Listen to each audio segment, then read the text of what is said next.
Gadewch i ni weddio. Diolch i ni ti unwaith eto Dduw am y fraint yma cael dod ger dy fron ac yn dod trwy enw ac heiddiant ein harglwydd Iesu Grist ac yn diolch i'n bod yn gallu ystyried y geiriau yma sydd yn ddisgrifiad o'n gwaredwr yr arglwydd Iesu Grist ac yn gofyn i ti'n helpu ni i dyfoliannu di, i dyddarchafu di, i nedygeisio di yn fwy. Ter di'n plith, tywalt ysbryd arno, mi ni'n gofyn hyn o trwy enw ac heiddiant ein harglwydd Iesu Grist. Amen. Hoffwn ni edrych ar y garol heddiw llawen ychwn. Dyna chi garol hyfryd. Wastad yn hoffi gorffen ein hoedfawn arbennig yn ystod cyfnod y Nadolig gyda'r garol hon. Yn arbennig oherwydd y bennill olaf, ond na edrych ar y bennill gyntaf cyn cyrraedd yr un olaf yna. Heddiw llawen ychwn, na foed neb yn drist. Dyna chi oes i ni'n byw yn ddi. Y misoedd diwetha mae wedi fod yn misoedd trist iawn i lawer, pryderus i'r mwyafrif, tywyll i bob un, ond diwe, cyfnod o ansicrwydd, ond eto, fe all y tristwch yma fod yn rhywbeth fwy dwys gallai fod yn ganlyniad i waith yr ysbryd glân yn dangos i chi eich pechod, yn dangos i chi eich cyflwr, yn dangos i chi eich heiddiant. Falle bod yna rhywun yn drist sydd yn gwrando nawr.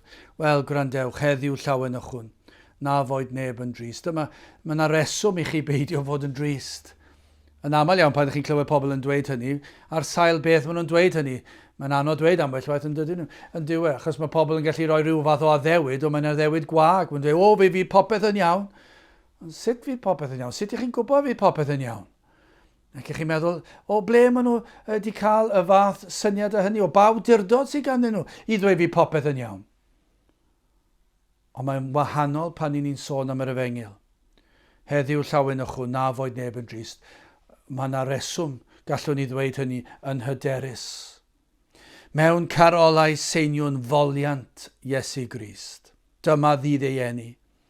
Heddiw daeth i'n byd, teilwng ydyw moli uwch ei isel gryd.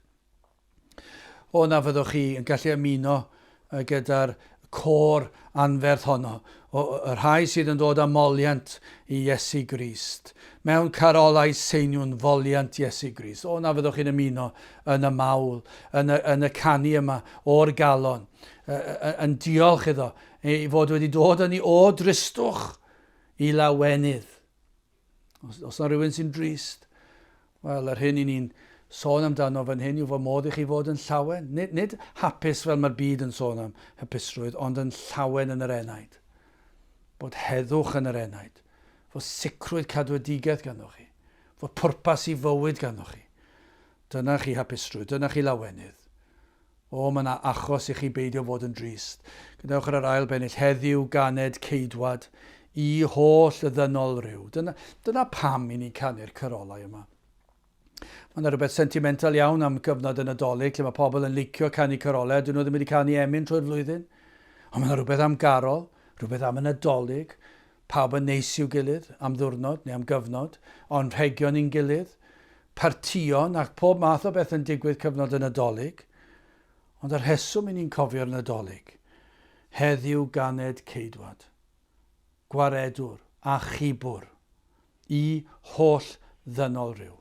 Fod yna obaith yn yr arglwydd Iesu Grist. Dyna pam i ni'n cynnal noson y garolau, dyna pam i ni'n cael croesawu'r Nadolig, dyna pam i ni'n cael oedfawn bob dydd Sul yn pregethu ffordd a chawdwriaeth. Heddiw ganed ceidwad i holl y ddynol rhyw, mewn ymddaros tyngiad, Crist yr arglwydd yw, ac mi ni'n gweld yn yr ail rhan o'r bennill yma, dyna iaith ynghylion, dyna iaith y nef, wrth fi geiliau tlodion, pryd y ganed ef, dyma oedd yr iaith, dyma oedd y geiriau, yn cyfeirio at yr un yma, yr arglwydd Iesu Grist, y ceidwad, yr un sydd i ymddaros dwng. Yr arglwydd Iesu Grist, gai ofyn i chi, a yw e'n waredwr i chi?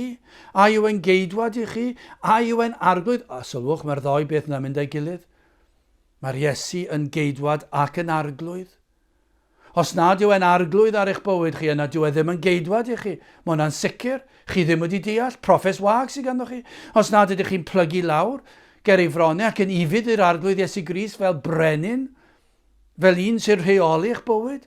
Os nad ydych chi'n gofyn bob dydd, arglwydd beth wyt ti am i mi wneud, wyt ti eisiau fi wneud hwn, wyt ti eisiau fi peidio gwneud y llall. Dyna beth yw Cristion, y mae'n ofalus am bopeth mae'n i'w wneud. Mae'r arglwydd Iesu Grist yn geidwad ac yn arglwydd. Sylwch ar y bennill olaf. Canu wnau'r angylion, canw ninnau nawr. Seinied telyn calon, glod yw gariad mawr. O na fydde'r galon yna. Y delyn sydd yn y galon, yn seinio. Mae yna rhywbeth hyfryd am delyn ond oes pan mae'n cael ei chwarae'n gywir ac yn iawn, chi eistedd lawr ac ymlacio. Ond yna chi sain sydd yn dod o'r galon pan mae'n sain o fawl. Yn diolch i'r arglwydd Iesu Grist am ffordd iachawdwriaeth, am faddeuant pechodau. O na fydde'r calonau yn canu ei glod. O na fydde'n adelynau o'r galon yn canu ei glod yn ystod y cyfnod yma. Canu wnau'r angylion, canw ninnau nawr, seinied telyn calon, glod yw gariad mawr. A dyma'r sain fwyaf hyfryd. Iesu bendigedig, fyddo pwnc ein can, fore dydd nadolig yn ei eglwys lan. O, ydych chi'n gallu dweud hynny? A dyna'r seiniau sydd yn dod o'r delyn sydd yn eich calon. Iesu bendigedig. Bo chi'n gallu dweud fod yr Iesu yn bopeth i chi. Fod pob un diwrnod i chi yn deffro yn y bore, bo chi'n meddwl sut fedra i fyw i blesio'r Iesu bendigedig yma. Sut fedra i wasanaethu fe yn well.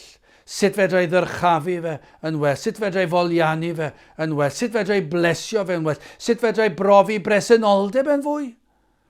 A dyna beth sydd ar ein hyneidio ni yn ddyddiol. Pam? Achos ei fod yn fendigedig. Pam fod yn fendigedig? Mae wedi talu'r pris. A mae'n rhyddid ni. Mae wedi cyflawni'r gyfraith yn ein lle ni. Mae wedi gwneud y cyfan. Mae wedi cymryd y gosb ar y groes yn ein lle ni. Mae waed wedi llifo. Mae wedi cymryd digofaint y tad arno ef ei hun mwyn talu'r pris i'n rhyddhau ni o gael thiwed pechod ar un drwg. O dim syndod ein bod ni'n dweud Iesu bendigedig. Gai ofyn y cwestiwn yma wrth gloi. A yw Iesu'n fendigedig i chi? A yw'n bopeth i chi? A ydych chi'n rhoi eich bywyd i'w foliannu i'w wasanaethu fe? O na fydden ni'n gallu gwneud hynny. O na fydden y rhywun yn dod heddi ac yn ymuno gyda ni yn y gan. Efallai bod nhw'n dris, heddiw llawen ychwn, na foed neb yn dris. Y bydd un yn dod o dristwch dan ei ogrwydd pechod at lawenydd iachawdwriaeth. Ac y byddwch chi'n ymuno yn y gan. Y byddwch chi'n ymuno yn dyrchafu'r Iesu ac yn gallu dweud o'ch calon, Iesu bendigedig fyddo pwnc ein can. Gadewch i ni weddio. I ni yn diolch i ti am yr arglwydd Iesu Grist, am Iesu bendigedig, am yr hyn a wnaeth e trosom ni, a i fod nawr yn eiriol trosom ni hefyd. I ni yn diolch i ti am yr Efengil Sanctaidd, te'r bendithio ni arwain yn eidiau at y ti dy hun. I ni'n gofyn hyn oll trwy enw ac heiddiant i'n arglwydd Iesu Grist. Amen.